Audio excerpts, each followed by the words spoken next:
하나님의 말씀 요한일서 1장 1절에서 4절까지 말씀입니다. 요한일서 1장 1절에서 4절까지 말씀 우리 같이 읽도록 하겠습니다. 태초부터 있는 생명의 말씀에 관하여는 우리가 들은 바요 눈으로 본 바요 자세히 보고 우리의 손으로 만진 바라. 이 생명이 나타내신 바 되었든지라. 이 영원한 생명을 우리가 보았고 증언하여 너희에게 전하노니 이는 아버지와 함께 계시다가 우리에게 나타내신 바 된 이시니라. 우리가 보고 들은 바를 너희에게도 전함은 너희로 우리와 사귐 있게 하려 함이니 우리의 사귐은 아버지와 그의 아들 예수 그리스도와 더불어 누림이라. 우리가 이것을 쓰면 우리의 기쁨이 충만하게 하려 함이라. 아멘. 아멘. 네, 할렐루야. 네, 고맙습니다. 참 너무 더운데 교회 안은 천국입니다. 요 근래 이만큼 시원한 것이 없어요. 아주 오늘 너무너무 시원하게 아주 에어컨이 그냥 잘 들어오고 있습니다. 참 하나님의 은혜죠. 지난주 토요일 날 무안에 있는 비전 광림교회에서 교사 세미나 하면서 오후에 뭐가 있었냐면 MBTI라는 그런 그 성격 파악하는 그런 프로그램이 있었어요. 참 재밌더라고요. 사실 저는 그건 안 해봤는데 나중에 알고 봤더니 우리 지방에 그 영은교회 전도사님이 그 강사더라고요. 전문 강사. 나한테 와갖고 좋은 거로 한번 나한테 해주겠다 그러는데 언제가 될지는 몰라도 어쨌건 그것을 볼 때에 사람마다 성격이 다르다라는 거죠. 똑같은 상황 속에서 이게 네 가지 큰 걸 가지고 이제 세분화시키는 건데 외향적인 것과 내향적인 것 똑같이 그렇죠. 우리가 물그릇을 딱 보게 되면 물이 요만큼 남았네 하는 사람이 있고 이만큼 먹었네 하는 사람이 있는 것처럼 전혀 다릅니다. 우리는 오늘 요한일서 이 말씀을 보면서 MBTI를 제가 좀 생각해 봤습니다. 왜냐하면 이 요한일서, 그러니까 요한서신을 쓴 사람은 요한이에요. 사도 요한인데 사도 요한은 사랑의 사도라 그럽니다. 굉장히 사랑이 많은 아주 인자한 그런 사람인데 근데 사실 본래 보게 되면 마가복음 3장 10절 보게 되면 우레의 아들이라 보아너게라는 그런 그 이름이 있습니다. 보아너게. 이게 뭐냐면 성질이 불같은 사람이라는 거예요. 베드로만 급한 게 아닙니다. 성질도 급하고 참을성이 없어. 그래서 사도 요한이 사실은 굉장히 거친 사람이었습니다. 근데 이 사람은 어떻게 사랑의 사도가 됐을까라는 거예요. 사람의 체질은 그냥 그대로 있을 텐데 어떻게 바뀌었을까? MBTI로 보게 되면 아마 사도 요한은 ENFJ 뭐지 이렇게 표현이 될까? 사람마다 조금씩 다르죠. 이게 나쁘다 좋다가 아닙니다. 있는 그들의 모습이죠. 이 사람은 이런 모습이 있구나. 그러면 우리는 이렇게 대처하면 되겠네 이제 그런 모습인데 왜 그가 이런 성격이 급하고 불같은 사람이 어떻게 사랑의 사도가 되냐 하면 결정적인 결정타가 있었다라는 거예요. 그건 바로 뭐냐면 하나님은 사랑이시다 라는 이 말을 이 사도 요한이 얼마나 많이 하는지 모릅니다. 그래서 요한 1서, 2서, 3서 뭐 이런 내용들이 다 사랑에 관한 내용들이 나오는데 이 사도 요한이 정말 이 요한 1서 쓸 때는 에베소에서 썼습니다.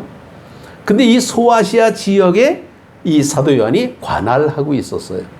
그 지역을 잘 치리하면서 하나님의 말씀을 가르치는데 이 편지를 쓸 때가 언제냐면 책상 앞에 앉아가지고 날씨도 더우니까 시원하게 정말 맛있는 그냥 뭐 시원한 수박이라도 먹든지 뭐 이렇게 이런 내용이 아니라 소아시아 그때 굉장히 어려움이 있었고 또 이단이 더글더글대는 그런 시대에 이단들을 조심하라. 그 내용이 요한일서입니다. 그러니까 우리가 이 편지를 볼 때에 아, 이 편지는 어떤 분위기 속에서 쓰여졌구나. 그러면 그 분위기로 봐야 된다라는 거예요. 그냥 이렇게 뭐 편안하뇨, 뭐 잘 지내냐 이런 안부 정도가 아니라 그때 당시는 영지주의라 그러죠. 정말 예수님의 모습이 인간 예수와 하나님 예수, 그러니까 인성과 신성에 대한 모습을 우리는 다 믿습니다.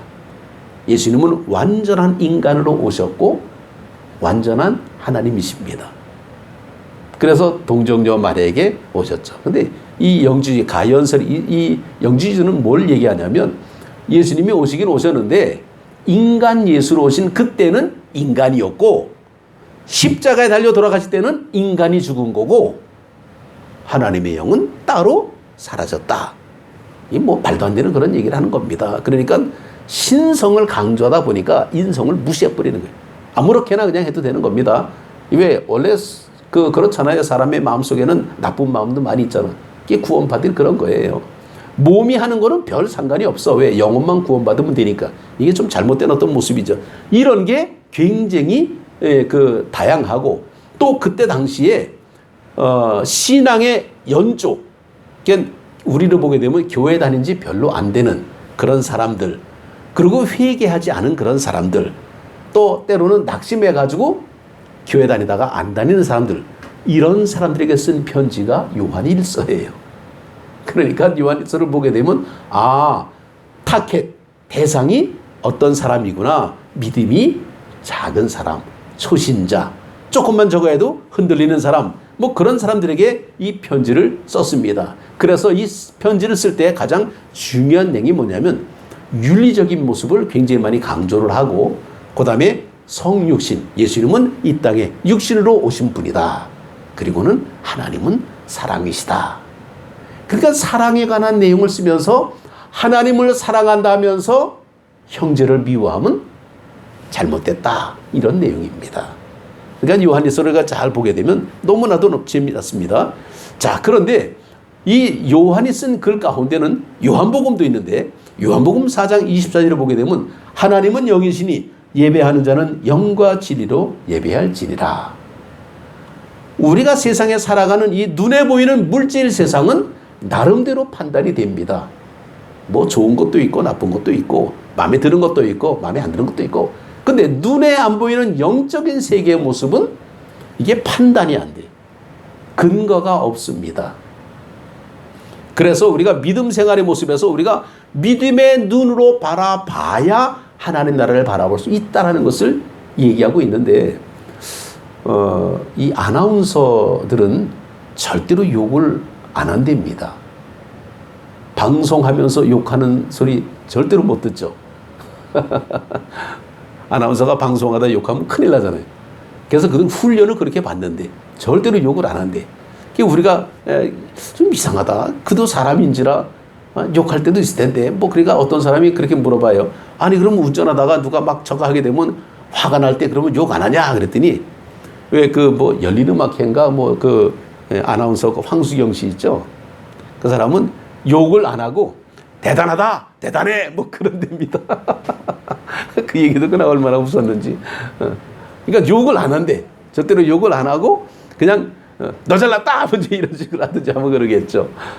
우리의 신앙의 모습에서 이 윤리적인 이 모습이 교회에서 얼마나 인간관계에 정말 사랑이 있는가라는 거죠. 누군가가 이렇게 부침개를 하나 갖고 와도 맛있게 드세요 그런 거 하고 먹든지 말든지 뭔지 이런 거 전혀 다르잖아, 내용이. 전에 어떤 데서 부침개 전도를 하는데 보니까 땀 뻘뻘 흘리면서 부침개 막 만들더라고요. 근데 물론 선교하는 거예요. 그러니까 전도하는. 근데 조금 어떤 데는 성의 없는 모습도 없잖아 보이더라고요. 그때 조금만 좀 이렇게 했으면 좋을걸. 아쉬운 마음이 좀 있긴 한데. 이제 그런 거죠, 뭐 지나가는 사람 모르는 사람 붙들고 이렇게 이제 잡수고 가라고 뭐 이런 건데, 왜 그것도 이렇게 좋은 사람도 있지만은 왜 까칠한 사람들 있잖아요. 괜히 무시하고, 그것도 그냥 우리 집게 더 맛있다 뭐 이래가면서 무시하고 막 이제 이런 게 있을 때 얼마나 힘들겠어요. 그러나 그거 다 내려놓고 잘 섬겨라. 이게 요한일서입니다. 그러니까 참 굉장히 좀 어려운 어떤 모습이 많죠. 이 아브라함을 보게 되면요, 참 생각이 참 많이 들어. 창세기 12장에 보게 되면 11장하고는 전혀 달라요. 11장까지는 굉장히 그냥 뭐 이제 인간이 망해가는 그런 바벨탑으로 인해서 망해가는 그런 모습인데, 하나님은 한쪽에다가 다 뭔가 포커스를 맞춰놓고 그를 준비시키고 있었다라는 거죠. 이게 갈대아 우르 아닙니까? 그래서 이제 아브라함을 불러내는데, 가다가 보니까 하란 땅이 좋아. 하란 땅에서 머무릅니다. 왜냐면 하란 땅이 굉장히 비옥하고 살기 좋아요. 그러니까 아버지는 거기서 죽고 데라는 곳 죽고 있으니까 하나님이 야, 거기가 아니야, 가나안 땅이야. 그래서 다시 떠납니다. 그때가 75세 이런 거 나오잖아요. 그러니까 75세 그러면 다 늙은 건 아니지. 요즘 나이를 보게 되면 인생 70부터인데 어쨌건 나이가 좀 많은 편인데 옵니다. 그러면 누군가가 어디로 가라 그러면요, 뭔가가 희망이 있어야 가잖아요. 안 그래요? 왜 그러잖아요. 우리는 다 이유가 있어야 가지 그냥 갑니까? 아브라함은 왜 갔을까라는 거예요. 저는 늘 기도하면서 그런 생각 해봤습니다. 왜 갔을까? 뭐 하나님께서 네 자손이 정말 뭐 많겠다, 뭐 그거는 뭐 그냥 피상적인 어떤 모습일 텐데, 뭔가 구체적인 뭐가 있을 텐데 하나님께서 그에게 소망을 주셨다라는 거예요. 희망이 있는 사람은 출발할 수 있습니다. 우리나라 옛날에 좀 어려울 때 60년대인가 그때 한참 아메리칸 드림이 있어가지고 이민들을 많이 갔습니다. 이민 가는 사람들의 계산은 뭡니까?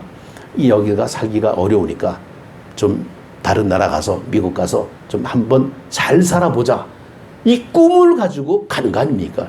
꿈이 있었다는 거예요. 아브라함은 그것이 그의 마음을 감동시키고 하나님께서 가라 그러니까 그 꿈을 가지고 출발했는데, 그가 도착한 곳에 보니까 5절에 보게 되면 그 아브라함이 그의 아내 사레와 조카 롯과 하란에서 모은 모든 소유와 얻은 사람을 이끌고 가나안 땅으로 가려고 떠나서 마침내 가나안 땅에 들어갔더라.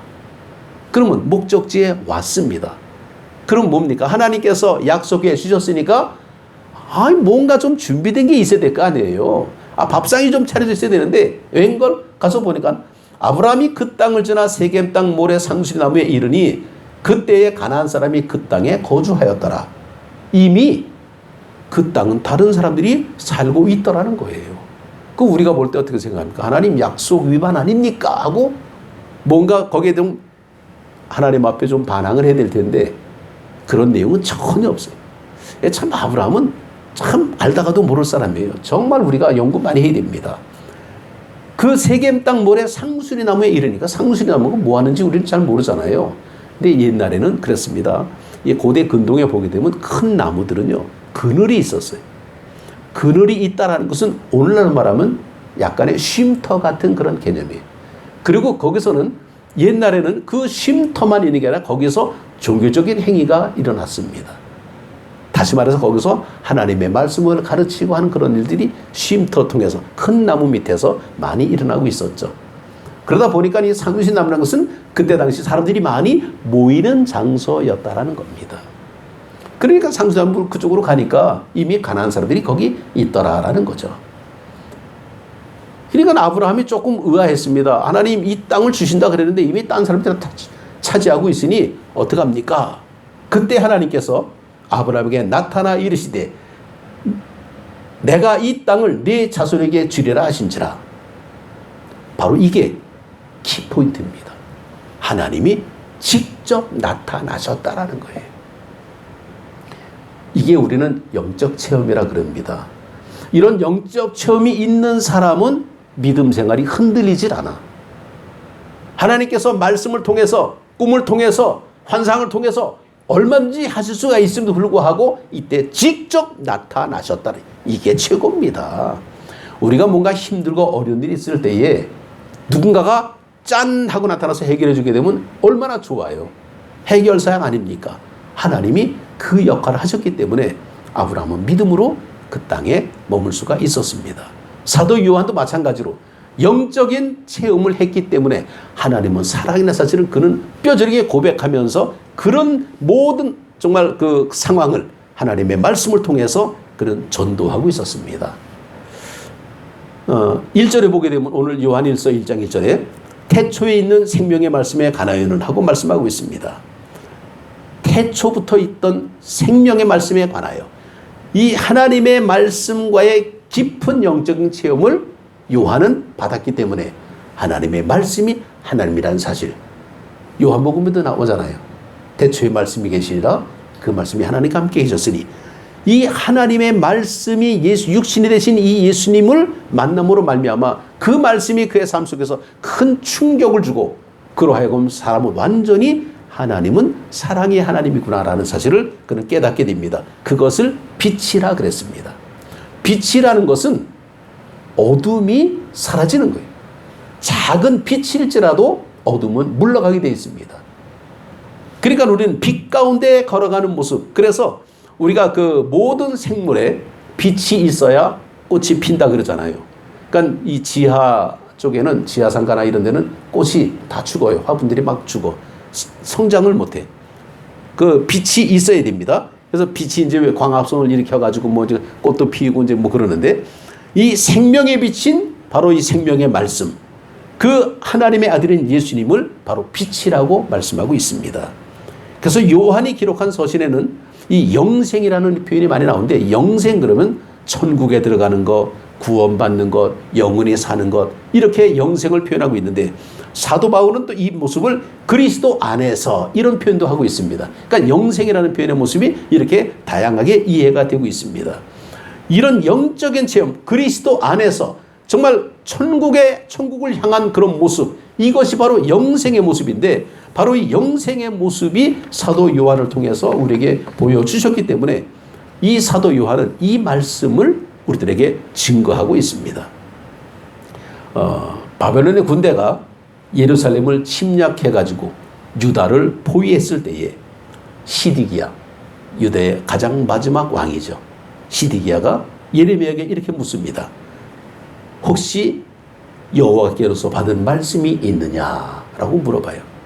시드기야는 사실 믿음이 별로 없었습니다. 그냥 우상 숭배하는 그런 사람인데, 결정적으로 너무너무 힘들고 어려우니까 예레미야에게 혹시 하나님께로부터 받은 말씀이 있느냐라고 묻는 것이 예레미야 37장에 나오고 있습니다. 직접 하나님 앞에 기도하면 될 텐데, 하나님은 예언자를 통해서, 선지자를 통해서 하나님의 역사를 이뤄가고 있었다는 것을 볼 수 있습니다. 오직 근데 그 예언자들은 하나님의 말씀을 가지고 그들에게 증거하거든, 전달자가 됐다라는 겁니다. 여호와께서 말씀하시니라 나 여호와는, 이런 식으로 표현됩니다. 하나님께서 말씀을 전달해 주시는 거죠. 씨가 뿌려졌지만은 햇빛이 있을 때에 비로소 싹이 날 수가 있습니다. 씨만 뿌렸다라고 싹이 나는 게 아니죠.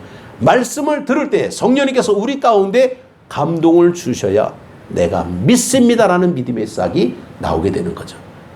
늘 교회는 열심히 다니는데 성령의 감동이 없으면 내가 믿습니다라는 믿음의 싹이 안 나오는 거예요.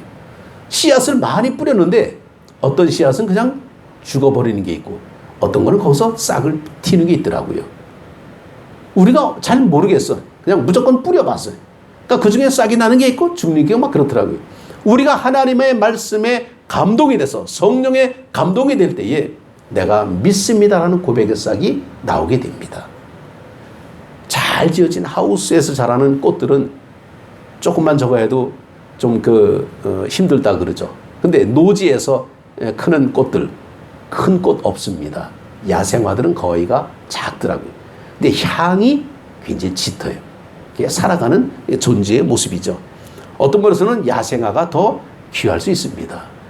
이 전기도 플러스 마이너스 이 싹이 뭔가 스파크가 이루어질 때에 거기에서 정말 불꽃이 튀는 것처럼 하나님의 말씀이 우리 가운데 역사할 때 성령이 충만해야 거기서 믿음의 역사가 나타난다는 것을 우리는 볼 수 있는데, 믿음의 역사가 나타나는 현장에서 우리의 존재는 뭐냐? 그러니까 우리는 이 땅에 사는, 땅에 속한 사람이라는 겁니다.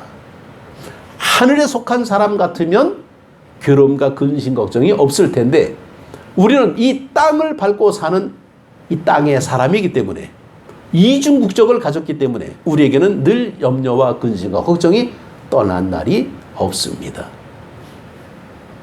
그래서 갈라디아서 5장 17절에도 육체의 소욕은 성령을 거스리고 성령은 육체를 거스리라니 이 둘이 서로 대적함으로 너희가 원하는 것을 하지 못하게 하려 함이니라. 늘 양극이 서로 싸우고 있다는 거죠. 늘 우리 마음에 갈등이 생기는 거예요.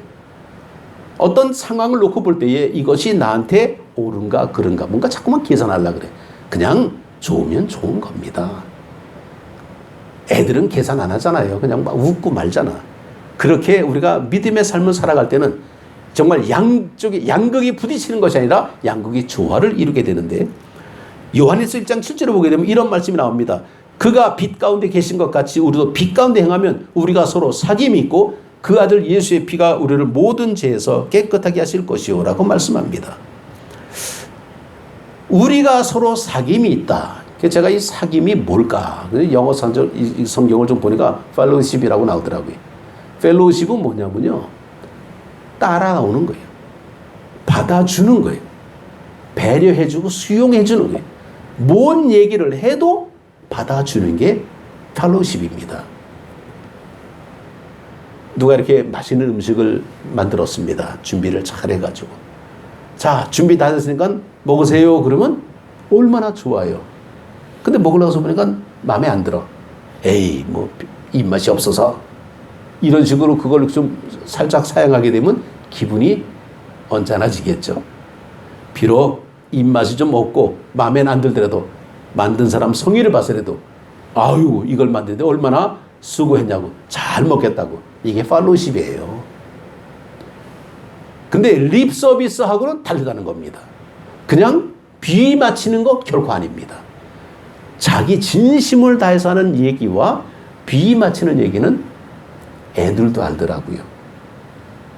점쟁이는 아니래도 보면 알아. 느낌이 와요. 아, 이 사람은 건성이구나. 아, 이 사람은 진심이네. 서로 사귐이 있다는 것은 진심의 모습인데, 여기서 보게 되면 요한일서 3장 14절에 우리는 형제를 사랑함으로 사망에서 옮겨 생명으로 들어간 줄을 알거니와 사랑하지 아니한 자는 사망에 머물러 있느니라 하고 말씀합니다. 형제를 사랑하는 것이 생명에 들어간 줄을 안다. 그럼 이 사랑은 무슨 사랑입니까? 진심의 사랑이라는 거예요. 진심의 사랑이 마음을 감동시킵니다. 그래서 우리가 우리 마음에 하나님을 신뢰하는 마음이 있을 때는 진심의 사랑이 들어갑니다. 우리가 자녀들한테도 이렇게 뭐 맛있는 거 줄 때에 그냥 주면서 먹든지 말든지 그러고 주는 사람 없잖아요. 야, 이거 맛있는 거야. 이거 먹어봐. 그러면서 기분 좋게 해주잖아요. 그럼 받아 먹는 아이들도 기분 좋아가지고 이거 내가 제일 좋아하는 건데 그러고 먹잖아요. 우리의 모습에서 진심의 모습이 이게 느껴질 때에 여기서 교감이 일어나게 됩니다. 우리는 그것을 형제의 사랑의 모습으로 말씀하고 있죠. 자, 본문 4절을 보게 되면 우리가 이것을 쓰면 우리의 기쁨이 충만하게 하려 함이라 하고 말씀하고 있습니다. 우리의 기쁨이 충만하다. 정말 이 세상에서 주는 기쁨도 참 많습니다. 뭐 너무 많죠, 세상에 주는 기쁨들은. 근데 세상이 주는 기쁨은 순간이고 찰나고 영원히 오라가지 못합니다. 때가 되면 지나가죠. 그러나 하나님이 주시는 기쁨은 이거는 영원한 기쁨의 모습입니다. 느헤미야서 8장 10절에 보게 되면 근심하지 말라. 여호와로 인하여 기뻐하는 것이 너희의 힘이니라 하고 말씀하고 있어요. 비록 힘들어도 여호와로 인해서 기뻐할 수 있다라는 겁니다. 지난번에 저 충청도 쪽에 호우가 엄청나게 와가지고 굉장히 그 수해가 나서 막 집에 그냥 물이 들어 차가지고 살림살이 그냥 다 끄집어내고 뭐 아주 저거 하는데, 그 충청도 그쪽에 있는 많은 목사님들이 또 이렇게 후원하러 가가지고 이제 자원봉사로 가서 막 도와주면서 막 그러다 보니까 얼마나 좋아하는지 몰라요. 비록 그 상황은 힘들고 어려운 상황인데 아유, 그래도 도와주시니까 고맙습니다. 뭔가 삶의 생기가 있더라고요. 물론 그렇다고 그 상황이 좋은 건 아니잖아요. 그러나 뭔가 희망이 있다는 겁니다. 우리가 기쁨을 돈으로 살 수 있을까? 얼마를 줘야 우리가 기쁨을 돈으로 살 수 있습니까? 우리는 그것은 다 해결할 수가 없어요. 처음에는 그렇죠. 길 가다가 1,000원짜리 주스면 기쁘죠. 그래서 미소가 싹 났습니다. 쪼가다 보니까 10,000원짜리가 있네. 그럼 얼마나 기쁜가요? 조금 더 기쁘겠죠? 10,000원도 있는데 가다 보니까 그 앞에 50,000원짜리가 또 있어? 그러면 어떻게 됩니까? 눈치 보게 되겠죠. 가다 보니까 50,000원짜리가 다발로 있네. 그땐 정신없겠죠. 기쁨이 계속 지속되려면 뭔가 자꾸 일이 생겨야 돼. 근데 영원한 기쁨입니까? 하나님이 우리와 함께 하시다. 이거는 기쁨이라기보다는 그냥 늘 충전된 상태 속에서 배터리가 다 방전되게 되면 무기력해져요. 쓸데가 없잖아요. 근데 충전시켜야 되는데 우리는 늘 항상 충전되어 있는 상태에서 뭐든지 감당할 수가 있다는 겁니다.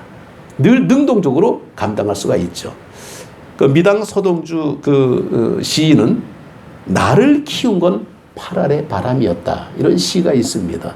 참 그걸 보면서 이거 좀 비슷하다. 나를 키운 건 8알의 바람이었다. 나무와 사람을 좀 닮을 걸로 이렇게 좀 생각을 해봤습니다. 사람이 언제 성장할까라고 했더니 부모 품에 있을 때 성장은 이건 육체적인 성장이지만은 부모 품을 떠나다 보니까 이것은 우리의 질적인 성장의 모습이 시작이 됩니다.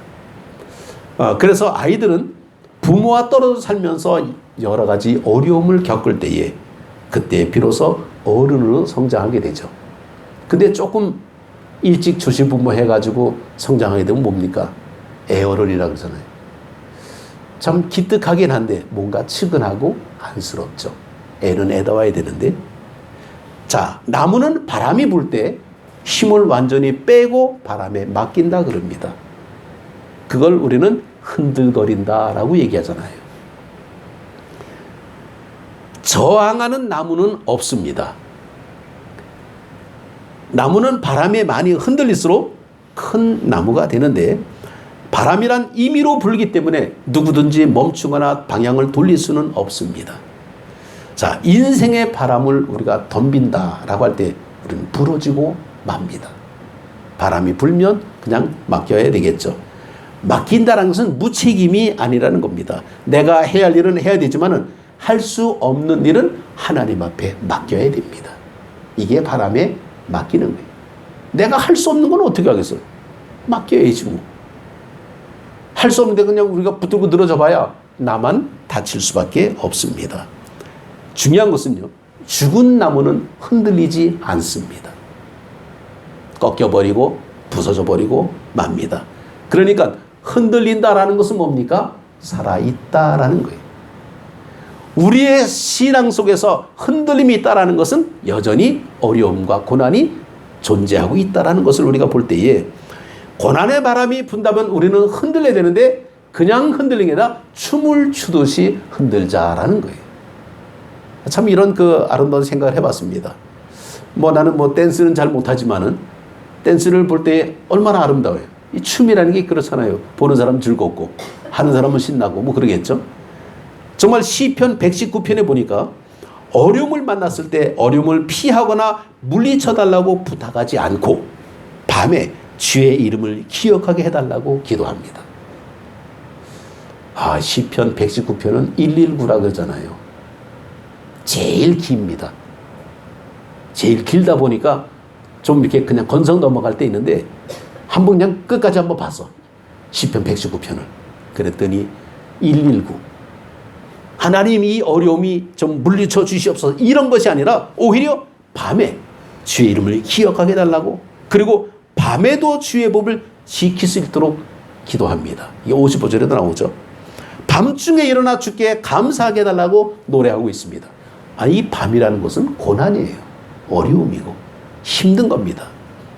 근데 오히려 시편 기자는 주의 이름을 기억하게 해달라고 그러고 법을 지키도록 해달라고 그러고 주께 감사하게 해달라고 기도하겠습니다. 그러면서 주는 선하사 선을 행하셨다라고 고백하는 것이 시편 119편입니다. 오늘 우리들은 정말 이 교회를 이렇게 나오면서 어떤 모습을 가지고 나올까? 물론 교회 나오게 되면 맛있는 밥이 있기 때문에 옛날에 저도 그랬지만은 밥 먹으러 교회 나오는 건 아니잖아요. 우리는 꼭 아브라함처럼 소망을 가지고 나와야 됩니다. 그래야 주님께서 나타나 주십니다. 하나님 내가 왔습니다. 그러니까 하나님께서 그래 내가 이곳은 다 너에게 주겠다. 직접 오셔서 말씀하고 있습니다. 이게 얼마나 큰 기쁨입니까? 주님을 만난다라는 것이 이렇게 너무나 고맙고 감사한 일이죠. 우리의 기대감을 가지고 하나님 앞에 믿음 생활할 때에 우리의 신앙은 아름답게 꽃이 필 수가 있습니다. 사도 요한은 그런 모든 과정 속에서 윤리적인 모습, 정말 그 형제 사랑에 가는 모습에서는 이율배반적인 그런 계산적인 그런 것이 아니라 진심을 다해서 형제를 사랑하고, 주님은 육신의 몸으로 이 땅에 오셨기 때문에 우리가 당하는 모든 고난은 주님께서 다 아신다. 그러니 주님 앞에 모든 것을 맡겨라. 그러다 보니까 주님은 사랑이시구나라는 것을 알게 됩니다. 이 사도 요한의 글은 좀 그런 그 아주 세세한 어떤 모습이 진하게 다가오고 있습니다. 오늘 시대에 살아가는 우리들은 바로 그런 사도 요한의 글처럼 정말 하나님의 말씀을 우리가 묵상하면서 밤에 주의 이름을 기억하게 하고, 밤에 기도하게 하고, 밤에 찬양하게 하고, 바울과 실라가 빌립보 감옥에 갇혔을 때 그 감옥 속에서 하나님을 찬양하셨던 것은 바로 그런 믿음의 모습이었어. 상황이 문제가 아니라 하나님과 함께하는 것이 그에게는 즐거움이었다는 겁니다. 그러면 뭔가 해결이 되죠. 내가 해결하려고 애쓰고 노력하니까 늘 부딪혀. 늘 뭔가 모르게 자꾸 문제가 자꾸 생겨. 하나님 앞에 맡기고 나니까 하나님이 알아서 해결해 주십니다. 오늘 새벽에도 사무엘상은인지 우리가 읽으면서 묵상을 하는데 그 미스바 사건이 등장하더라고요. 블레셋과의 전투에서 싸움해야 되는데 미스바에 모여서 기도하고 있는 거예요. 미스바에 모여서 제사를 지내고 있습니다. 블레셋 사람들이 이게 웬 떡이냐. 다 모였네. 한 방에 다 끝낼 수가 있겠다. 그리고 덤비잖아요. 그러면 우리가 계산적으로 보게 되면 이건 자살 행위입니다. 미스바 모이는 거는. 왜냐하면 블레셋 사람들이 쳐들어오는데 다 같이 모여가지고 한 방에 다 죽을 수가 있어. 근데 그들이 한 것은 전투를 한 것이 아니라 하나님 앞에 제사를 지냈고, 하나님은 그들을 지켜 보호해 주셨습니다. 그래서 나타난 게 에베네셀이었어요. 오늘 새벽에 그 말씀을 묵상하면서 그렇다. 우리는 우리의 할 일만 하면 되겠다. 적군이 오든 말든 영적인 싸움은 하나님께서 하시는 거고, 우리는 우리의 일을 하자. 우리는 미스바에 모여서 하나님 앞에 예배를 드리자. 이게 우리의 고백이 될 때에 하나님께서 모든 것을 책임져 주실 줄로 믿습니다. 오늘 이 아침에 정말 이 서정주 시인의 정말 얘기처럼 나를 키운 건 8알의 바람이었다. 8알은 거의 다라는 거죠. 그러니까 결국은 뭡니까? 바람이 없으면 못 컸다라는 겁니다. 이 바람이 흔들리는 고난의 바람이 아니라 오히려 우리를 살게 하고 살아있게 하고 춤추게 하고 우리를 즐겁게 하는 그런 하나님의 바람으로 우리가 받아들이면서 믿음 생활할 때에 우리는 그 길이 빛 가운데가 될 줄로 믿습니다. 그래서 우리는 빛 가운데로 걸어가자. 사도 요한이 우리에게 말한 것처럼 우리도 빛 가운데 거하는 빛의 자녀들로 승리하시기를 주님 이름으로 축복합니다. 기도드리겠습니다.